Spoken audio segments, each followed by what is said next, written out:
सुप्रभात बच्चों, आपका दिन शुभ हो। आइए बच्चों, आज का जो हमारा वीडियो है वह वीडियो हम लोग 7th क्लास का बनाए हैं। विषय है नागरिक शास्त्र। नागरिक शास्त्र में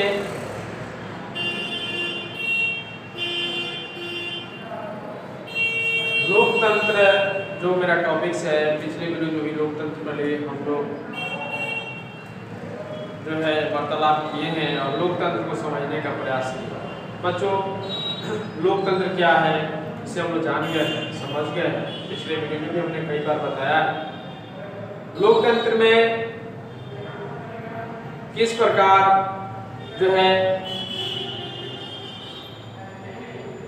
जो अल्पसंख्यक वर्ग के लोग हैं,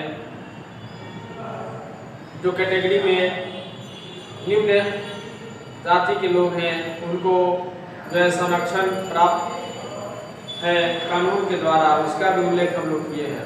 ठीक ना बच्चों, आज का हमारा जो मुख्य टॉपिक्स है वह है लोकतंत्र में समानता के मुद्दे। तो लोकतंत्र में समानता के मुद्दों पर आज हम लोग चर्चा करेंगे। इसमें आप लोग जानना है, हम शुरू करते हैं। भारतीय लोकतंत्र ही ऐसा है जहाँ असमानता का बोलबाला है, ठीक ना, और जहाँ समानता के लिए संघर्ष जारी है। सच तो यह है कि विश्व में अनेक लोकतांत्रिक देशों में समानता के मुद्दों के लिए संघर्ष जारी है। उदाहरण के लिए संयुक्त राज्य अमेरिका, जिसे लोकतंत्र का मंदिर कहा गया है, वहाँ भी अफ्रीकी अमेरिकन लोग जिनके पूर्वज गुलाम थे, उन्हें अनेक प्रकार की असमानता का सामना करना पड़ा था। इस असमानता के विरोध संघर्ष आरंभ हुआ और 1950 के दशक में अफ्रीकी अमेरिकन द्वारा जबरदस्त आंदोलन चलाया गया और संविधान में बनाए गए कानून में भी इन्हें उचित सम्मान नहीं दिया गया। इन लोगों को देश के अंदर अनेक प्रकार के अपमानित होना पड़ा था। वहाँ यह असमानता रंग-भेद के आधार पर किया गया था। गोरों लोग अश्वेत का अछूत समझ रहे थे और उन्हें अपने से दूर रखना चाहते थे। बस यात्रा, रेल यात्रा में अश्वेत लोगों को श्वेत लोगों के द्वारा अपमानित किया जाता था। अश्वेत लोग को बस यात्रा में पीछे की सीट पर बैठना पड़ता था और अगर कोई गोरे लोग आ जाते थे तो उन्हें पीछे से भी सीट पर से उठाकर खड़ा हो जाना पड़ता था। तो बच्चों, इस तरह से हम लोग देख रहे हैं कि अश्वेत और श्वेत में जो है बाहर देशों में, पश्चिमी जो देश है उसमें भी जो है हमें असमानता देखने को मिलती है। तो एक संघर्ष जारी रहा है और अश्वेत और श्वेत के बीच अश्वेत लोगों के बीच जो भी असमानता देखी गई है और जो संघर्ष जारी है उस पर जो है एक विशेष एक मुद्दा है। ठीक ना बच्चों, तो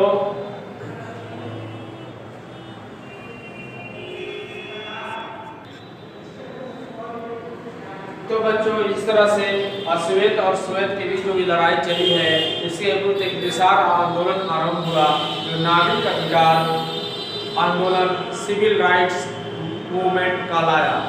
इस आंदोलन के पश्चात 1964 ईस्वी में धर्म, रंग और राष्ट्रीय मूल के आधार पर भेदभाव को रोकने के लिए एक कानूनन प्रावधान किए गए। इस कानूनन प्रावधान के बाद देश के सभी बच्चों को बिना किसी भेदभाव के सरकारी स्कूल में दाखिला की अनुमति दी गई।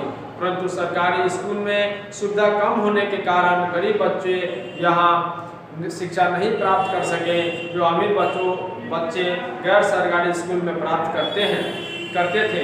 वहाँ भी कानूनी प्रावधान के बाद भी अप्रत्यक्ष रूप से विषमता व्याप्त थी।